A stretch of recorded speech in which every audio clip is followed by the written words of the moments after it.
semaine. Et puis Daniel Guichard qui nous rejoindra tout à l'heure et qui viendra chanter avec nous. Cette chevalière, je crois que j'ai jamais vu l'image de vous hormis dans vos films, vous ne la portez pas.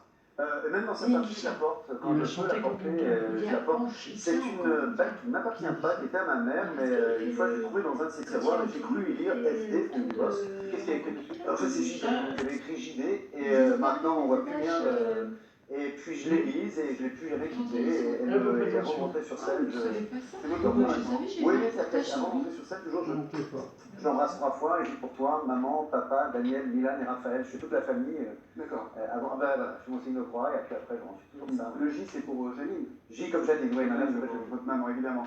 Alors il y a la chevalière, mais il n'y a pas que la chevalière. En préparant cette émission avec les équipes de 20h30 le dimanche, on s'est aperçu que vous aviez quelques objets un peu fétiches. On s'est dit tiens, on va essayer de raconter Franck Dubosc à partir de ces objets. C'est Frédéric Fonimel qui a essayé de le faire et ça donne ça.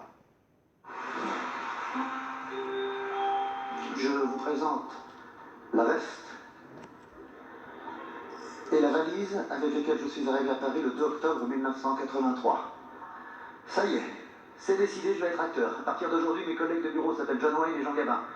On pourra au moins me dire bonjour. Alors encore. Avec qui? Avec un vieux. T'as aucune chance. Je suis choisi, non? Oui, mais pour autre chose, je vais vous expliquer. Si je parle anglais. Yes. Si. If. Yes, you speak English and I listen to you. Well, you don't understand. Sorry. What do you say? I have the present for you. A present. A present. It's a ring. Yes. An engagement ring. If you want to do.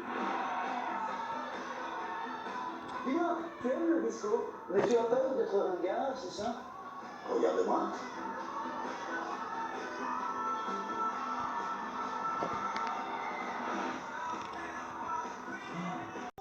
Ah non, elle est là.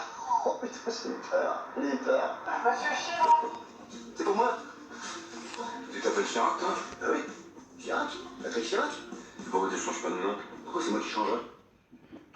Et on a oublié un objet ou pas? Il manque un objet parmi vos fétiches. Non, il y a tout, c'est marrant de revoir la valise qui est la vraie. C'est la vraie valise, je l'ai toujours, hein. C'est la vraie valise avec laquelle vous êtes arrivé à Paris. Avec laquelle il y a écrit FD dessus, ma mère m'avait mis, pour que ça fasse chic, elle m'avait mis, elle collait des petits trucs avec mon nom, le FD. Voilà. Vous êtes très initial dans la famille, hein. JD sur la chevalière, FD sur la valise. Ouais. Peut-être qu'on pourrait rajouter la couche et ça vous amène à votre actualité. Il y a beaucoup d'actualités autour de Franck Dubosc. Il y a évidemment 50-50, votre spectacle, tournée triomphale, hein, plus de 300 000 spectateurs qu'on... Ouais, on a terminé, c'est les 3 dernières dates cette semaine. Pour quelqu'un qui avait peur de ne pas être aidé, plus de 300 000 spectateurs qui viennent vous voir, ça vous fait quoi? Bah ça donne envie de dire merci, ça fait plaisir, ça fait... ouais, c'est une belle récompense. Mais c'est surtout que ça donne envie de continuer, c'est ça que ça fait. Et puis, il y a ce film qui sortira le 19 février, 10 jours sans maman. Et c'est là qu'on pourrait rajouter la couche, peut-être, comme objet fétiche. Ça fait... Objet fétiche, j'en sais rien. Mais à des couches, j'en ai changé les paquets de couches. J'en ai changé, et puis là, dans ce film-là, j'en change.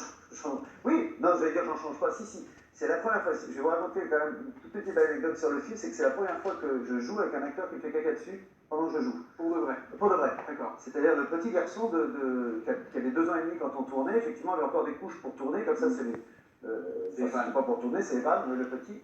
Et qui à un moment donné, on tourne, puis tout à coup, on se dit, ça sent mauvais. Alors je me doutais bien que c'était pas les acteurs de côté qui avaient plutôt 14-15 ans, ni Horatica, mais c'était le petit, voilà, qui a signé. Vous savez que les grands acteurs sortent toujours un peu de leur texte, c'est normal. Oui, lui, il sortait beaucoup du texte. Bah justement, on va faire un peu connaissance avec eux, avec ces 4 enfants. L'idée du film, c'est que c'est une maman qui en a marre d'absolument tout gérer, pendant que vous travaillez beaucoup. Et donc, elle décide qu'elle va partir en Grèce pendant 10 jours. Oui, bah c'est une maman à qui le papa, Dieu sait que je l'ai fait moi déjà, à qui le papa dit, écoute, quand tu as mis les enfants à l'école, après entre 9h et 16h, t'as rien à faire. Je donnerai tout pour être à ta place. Et effectivement, je vais être à sa place. Parce que c'est 10 jours sans maman, et le pire, il y a pire que 10 jours sans maman. C'est 10 jours avec papa. Et surtout quand papa, c'est Franck Dubosc. C'est ça, voilà. Extrait. Oui, tu pourras m'aider avec le contrat de la succursale, là, je comprends rien. Maman, j'ai mal à la tête, je veux pas aller à l'école. Maman, fais le jour. Maman, il est où l'iPad? Maman, il est où mon sac de cours? Moi, c'est les enfants, tout le temps, les enfants. Ça va, une fois que tu les as déposés à l'école, les enfants, t'as toute la journée pour te péter, ça va. T'es sérieux là? Je donnerai n'importe quoi pour être à ta place. Vraiment? Tout est noté, tous les plats cuisinés pour ce soir-là sont déjà au frigo. Oh putain!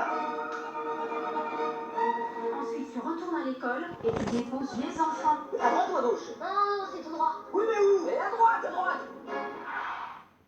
Dans le film, vous avez 4 enfants. Dans la vraie vie, vous en avez 2. C'est vous, ce papa C'est le vrai Franck Dubosc ou pas? C'est assez proche de moi. C'est-à-dire, moi, quand on m'a proposé le film, d'abord, on m'a montré, c'est un gros succès en Argentine. Ce film est le remake d'un succès argentin qui a été refait en Italie, qui a encore un succès en Espagne, parce que c'est très. La famille, c'est international. Et je me suis retrouvé, moi, à le voir, ensuite à relire le scénario. Il y a plein de phrases dans le film que j'ai dites dans la vraie. Ma femme a vu le film, elle a passé le film à me donner des coups de coude. Elle vous a reconnu? Ah bah oui, Ouais. alors, elle m'a reconnu, c'est peu de le dire. C'est à tous les moments. Je On peux est terminer tous ma des partie papas. ou pas? Moi, je suis un papa de partage, c'est-à-dire que c'est ma femme qui m'a fait remarquer, c'est qu'elle, elle fait la cuisine, et moi, je mange avec les enfants. C'est équitable. C'est notre partage. C'est-à-dire que quand ils étaient petits, je faisais beaucoup les couches, mais quand ils grandissent, ça devient plus difficile, parce que c'est les devoirs, c'est dans le film, il y a ce truc des groupes WhatsApp, des mamans qui s'appellent pour se dire on a rendez-vous là, on a rendez-vous là. Moi, je ne veux absolument pas être sur ce groupe WhatsApp. Je veux pas. Et dans le film, forcément, je m'y retrouve, ça sonne de partout, il faut aller chercher les gamins. Moi, je me suis retrouvé quand même, comme dans le film, exactement Ce comme dans le papa-là, film. il est quand même assez absent. Vous êtes un papa absent dans la Oui, je suis un papa absent. Quand je suis là, mais je suis souvent en tournée, je suis souvent. Et ça vous pèse? Ça me repose surtout. Mais oui, ça me fait ça. C'est mes enfants surtout. Je me rappelle quand je suis reparti en tournée, le grand il m'a dit oui, papa, tu préfères ton métier à nous. Et c'est difficile à entendre parce que. C'est vrai. Alors quand je le fais sur scène, je dis et c'est vrai. Ouais. Mais dans la vraie vie, non, bien sûr que non, Ouais. c'est pas vrai. C'est eux que je préfère. Mais ma vie leur prouve le contraire parce que je passe plus de temps avec mon public qu'avec eux. Et quand je me retrouve avec eux, effectivement, il y a des devoirs à faire. Alors moi, je commence à leur faire des devoirs. Oui, tu sais pas faire les devoirs. Ou je veux une cracotte, je sais pas où elles sont. Ouvre le placard. Maman, il sait pas où sont les cracottes. Je me retrouve, voilà, le papa. Moi, je suis un troisième enfant pour ma femme. Est-ce que c'est vrai qu'un jour, un de vos enfants, le grand, je crois, a écrit dans une rédaction sur les vacances, j'ai vu la mer, j'aurais voulu voir mon père. C'est vrai ça? C'est le petit qui a écrit ça. C'est vrai? Ouais, c'est vrai. Ouais. Comment ça vous a fait marrer? Oui, c'était une rédaction sur les touché? sur les vacances. Ah non, mais ça m'a donné envie de pleurer. Ouais. Parce que ma femme m'a montré ça, elle m'a dit regarde. Et ah ouais, c'était la maîtresse leur demandait de raconter leurs vacances. Oui, j'ai vu la mer, j'aurais voulu voir mon père. Je me suis dit, c'est mignon, c'est joli, mais il n'a pas fait exprès de le faire comme ça, il a 7 ans. Hein. Et,